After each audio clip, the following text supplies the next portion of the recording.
ہاتھ میں موجود تھا۔ وہ اسے گاڑی تک لایا۔ تھوڑی دیر میں وہ ایک ریسٹورنٹ میں موجود تھے۔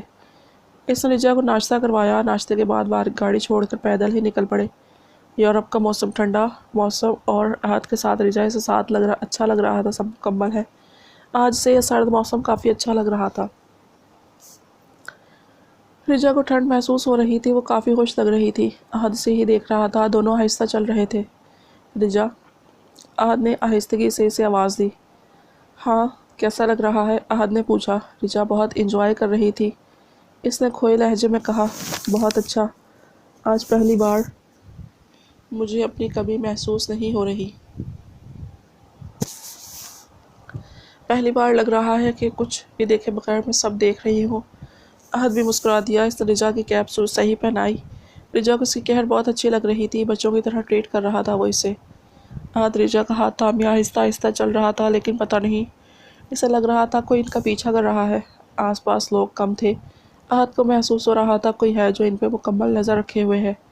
پتہ نہیں کیوں مجھے لگ رہا ہے کوئی ہمارا پیچھا کر رہا ہے، احد نے دل میں کہا۔ رجا کو پرسکون کرنے کے لیے باہر لایا تھا ایک کالے کوٹ میں ملبوس وہی انسان جو اس رات آیا تھا، ان کے پیچھے کھڑا تھا۔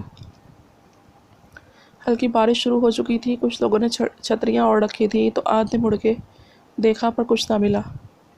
تم مجھے کبھی نہیں پہچان پاؤ گے احد مجید، اپنے کالے ماسک کے پیچھے وہ ہنستے ہوئے بولا۔ آنکھوں میں غصہ صاف نظر آ رہا تھا۔ چھتری اوڑھے وہ مسلسل ان کے پیچھے تھا۔ احد نے سر جھٹک لیا۔ واپس رجا کو لے کر گاڑی تک پہنچا۔ کافی واک ہو چکی تھی اب۔ وہ واپس گھر پہنچ چکے تھے۔ السلام علیکم دادی، کیسی ہیں آپ؟ احد ٹی وی آن کیے بیٹھا تھا۔ رجا بھی بس بیزار ہو رہی تھی۔ احد اسے تنگ بھی کر رہا تھا۔ ناشتے کے بعد آتے وقت وہ گروسری بھی کر آئے تھے۔ اب کھانا احد نے بنانا تھا۔ فی الحال وہ اسے تنگ کر رہا تھا کہ فون بجا تو دیکھا دادی کا فون تھا۔ ہاں دادی، وہ ٹھیک ہے، کل جا رہے ہیں ڈاکٹر کے پاس۔ ہاں، نہیں ہوگی بیمار، میں بھلا رجا کو کچھ ہونے دے سکتا ہوں؟ احد نے شوق لہجے میں کہا۔ رجا کے کان کے پاس جا کے کہا، دادی سے کہا تو رجا کو غصہ آیا تھا۔ ہاں ہاں، کیوں نہیں دادی۔ احد نے رجا کو دیا سے بات کر لے اور رجا کی گود میں اسے سر رکھ دیا۔ رجا تو بوکھلا گئی۔ اس نے احد کا سر ہٹانے کی کوشش کی پر وہ کچھ نہیں کر سکی۔ دادی سے بات کر رہی تھی۔ احد نے اس کا آنچل اپنے چہرے میں پھیلا دیا۔ اس کی خوشبو سے الگ خمار پیدا ہو رہا تھا۔ رجا نے فون بند کر دیا۔ کیا مسئلہ ہے احد، کیوں تنگ کر رہے ہو؟ رجا نے غصے سے کہا۔ احد نے ہاتھ بڑھا کر اس کا سر پکڑ کے نیچے کیا اور وہاں لب رکھ دیے۔ یار کیا کروں، تم چڑھتی ہو تو بہت کیوٹ لگتی ہو، مجھے دل کرتا ہے تمہارے گال کھینچوں۔ احد نے رجا کو وہ گال کھینچا۔ رجا لال ہوتی غصے سے بولی، چھچورے ہو تم بہت۔ ہاں ہوں، آئی ایڈمٹ اٹ، احد نے شرارت سے کہا۔ اب ہٹو، رجا نے تنگ آ کے کہا تو احد اٹھ بیٹھا۔ مجھے لگتا ہے تمہاری دوست عائشہ ظالم سماج ہے، ہر جگہ تمہارے ساتھ چپکی رہتی تھی، لیکن میری محبت کی تم سب سے بڑی دشمن ہو، تم ہی ہو ظالم سماج۔ تم میری دوست کو چپکو بول رہے ہو، رجا نے غصے سے کہا۔ تو احد نے سر پیٹ لیا۔ اسے لگتا تھا کہ رجا سمجھدار ہے، لیکن اب اسے پتہ چلا کہ رجا میں بھی بچپنا ہے۔ میں نے ایسا کب کہا؟ ابھی کہا، رجا نے لفظ چبا چبا کے کہا۔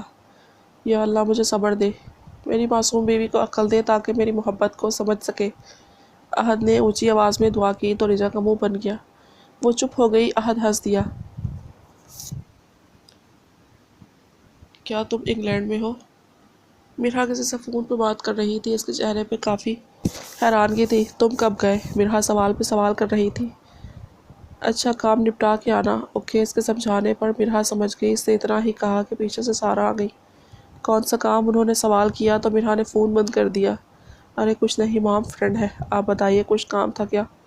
مرحا نے نرمی سے پوچھا۔ مرحا کا یہ رویہ دیکھ کے سارا حیران تھی کہ آخر اسے ہوا کیا ہے۔ مرحا، تم تو احد سے محبت کرتی تھی نا، تو تم نے اس کی شادی کو کیوں ایکسیپٹ کر لیا؟ ایسا کیا کہا تھا اشفاق نے اس دن تم سے؟ سارا نے سوال کیا تو مرحا کا رنگ اڑ گیا۔ اس نے جواب دیا، امی، احد سے اگر میری شادی ہو بھی جاتی تو مجھے نہ ملتا، کیونکہ وہ اس انتھی سے پیار کرتا ہے۔ دیکھ رہی ہے میں نے اس کی محبت، اس لیے احد کی خوشی کے لیے مجھے سب منظور ہے، اس سے دور جانا بھی۔ مرحا نے ٹوٹے لہجے میں کہا۔ سارا حیران تھی کہ وہ کیا بول رہی تھی، اور ڈیڈ نے یہی سب سمجھایا تھا مجھے بس۔ مرحا نے مسکرا کے کہا۔ پہلے تو مرحا کی پکڑاہٹ دیکھ کے سارا کو شک ہوا لیکن پھر اس کی بات سن کے وہ حیران ہوئی۔ مرحا روم سے باہر نکل گئی۔ سارا بس حیران تھی، کیا مرحا سچ بول رہی تھی؟ شام کا وقت تھا، رجا سو رہی تھی، بور ہو رہی تھی تو بیٹھے بیٹھے بیڈ سے ٹیک لگائے سو رہی تھی۔ احد نے اسے لٹا دیا، اسے کام سے باہر جانا تھا، بارش ہو رہی تھی تو وہ رجا کو نہیں لے جا سکتا تھا، بس کچھ ٹائم لگتا۔ رجا سو رہی تھی تو جلدی کام کر کے آنا چاہتا تھا۔